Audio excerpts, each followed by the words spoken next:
আমরা চাই আলোচনার টেবিলে সব কিছু নিষ্পত্তি হোক, এবং আমরা জোর দিয়ে বলেছি যে আগামী ফেব্রুয়ারির প্রথমার্ধে অবশ্যই নির্বাচন অনুষ্ঠান হতে হবে, এটার কোনো বিকল্প নাই।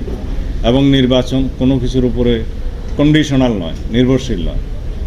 সংস্কার এবং বিচার, নির্বাচন এটা পরস্পর একটা মিউচুয়ালি ইন্টারডিপেন্ডেন্ট কোনো বিষয় নয়। নির্বাচন হতেই হবে, সংস্কার চালু থাকবে, বিচার কার্যক্রম অব্যাহত থাকবে, এগুলো কোনোটার উপর কোনোটা নির্ভরশীল নয়। তো সুতরাং নির্বাচন অনুষ্ঠানের বিষয়ে এই জাতিতে যে ঐক্য সৃষ্টি হয়েছে, নির্বাচনের টাইমলাইন ঘোষণা করা হয়েছে, নির্বাচন কমিশন প্রস্তুতি প্রায় সম্পন্ন করেছে।